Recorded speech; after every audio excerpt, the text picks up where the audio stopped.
বিসমিল্লাহির রহমানির রহিম। এইবার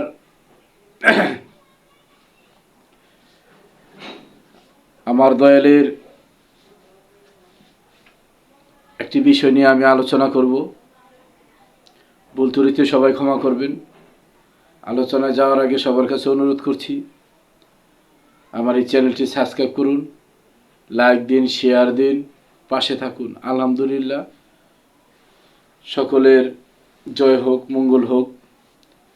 আপনারা আমার পাশে থেকে আমাকে উৎসাহ যোগান, আমি যেন আপনাদের মাঝে আরও ভালো ভালো ভিডিও আনতে পারি, সত্য কিছু কথাবার্তা তুলে ধরে যেতে পারি। আলহামদুলিল্লাহ, আমার গুরুর দেওয়ার কথা, আমার গুরুর যে বাণীগুলো, কর্মগুলো, এগুলো আমি চিন্তা ভাবনা করছি যে আপনাদের মাঝে কিছু কিছু বিষয় তুলে ধরব। আমার গুরুর একটি কথা আছে যে পুরুষ এবং নারী, এই পুরুষ নারীর সাধনায় যিনি সাকসেস হতে পারেন তিনি সূক্ষ্ম মানুষ, রসিক মানুষ, প্রেমিক মানুষ। আলহামদুলিল্লাহ, অনেক সুন্দর কথা। এই পুরুষ নারী সাধনা কিভাবে করতে হয় আসুন আমরা জানি। কিন্তু আবারও বলছি, আমার চ্যানেলটি সাবস্ক্রাইব করবেন, পাশে থাকবেন। আর বেশি জ্ঞানী, জানতে জানতে জানোয়ার যারা হয়ে গেছেন তারা আমার এই ভিডিও দেখবেন না, কিংবা বাজে কোনো কমেন্ট করবেন না, অনুরোধ করছি। কারণ বেশি জ্ঞানী লোক আমি পছন্দ করি না। যিনি নিজেকে খাটো ভাবে, সর্বদাই কোমল মন নিয়ে চলাফেরা করে, মানুষকে ভালোবাসে, তার মুখের যে ল্যাঙ্গুয়েজ, এই ল্যাঙ্গুয়েজের ভাষা সুন্দর থাকে, আমি তাদের দলে, তাদেরকে ভালোবাসি। তারা আমার ভিডিও দেখবেন, অনুরোধ রইল। খারাপ লোক আমার ভিডিও দেখবেন না। আলহামদুলিল্লাহ, পুরুষ নারী সাধনা কিভাবে করতে আসুন জানি। আমার ভিতরে যদি পুরুষত্ব ভাব থাকে তাহলে আমি শুধু নারীদের দিকে আকৃষ্ট হব। এই যে লুচ্চামি বদমাশি যে বিষয়গুলো, এগুলো আমার ভিতরে কাম ভাবগুলো জাগ্রত হবে। এই কাম ভাবগুলো যখন জাগ্রত হবে, এই কাম ভাবের কারণে আমি বিভিন্ন খারাপ কাজ করতে পারি, রেপ করতে পারি, অনেক অর্থের পিছে দৌড়াইতে পারি। কাম ভাবটা অনেক খারাপ জিনিস। এই কাম ভাবটাই যে পুরুষের ভিতরে থাকে তাকে পুরুষত্ব বলা হয়। এই পুরুষত্ব ভাবটাকে বাদ দিতে হবে। ধরেন আপনি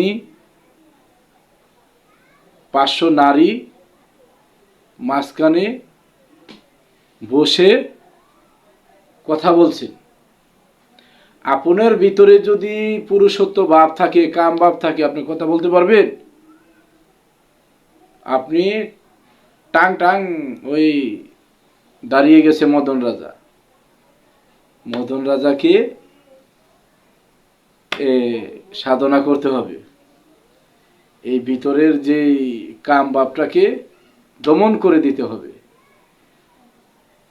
এটাকে দমন করতে হলে আপনাকে একজন কামের গুরু ধরে তার সাধনা জানতে হবে। আলহামদুলিল্লাহ, একটি বিষয় আলোচনা করলাম। আরেকটি বিষয় হলো নারী সাধনা কি। এই যে একজন নারী,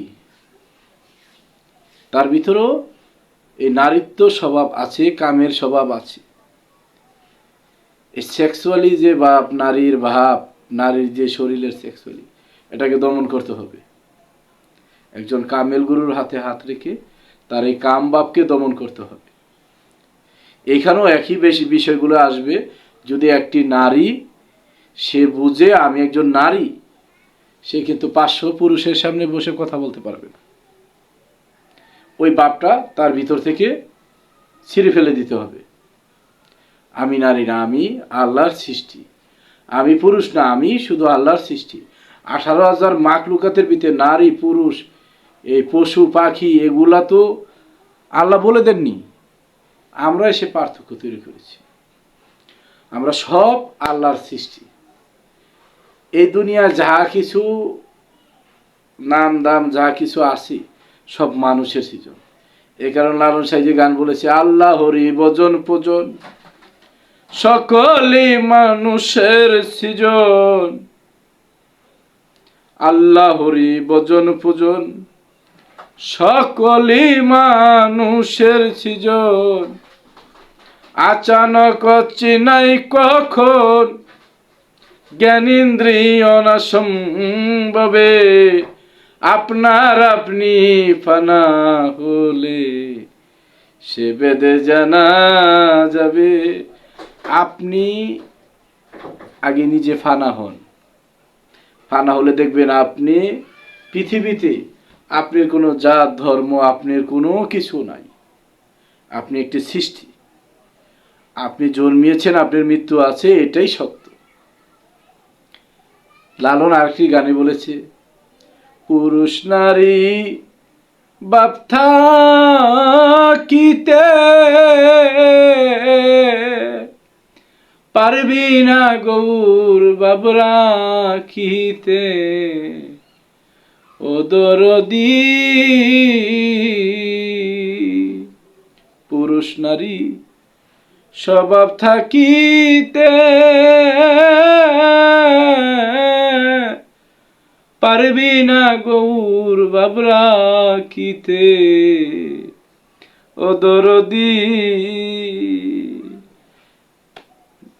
স্রষ্টা ঈশ্বরের ভাব তোমার ভিতরে আনতে গেলে এই নারী পুরুষের যে স্বভাব, কামের ভাব, কুলের গৌরব, আমি পুরুষ তুমি নারী, এই স্বভাবগুলো ফেলে দিতে হবে।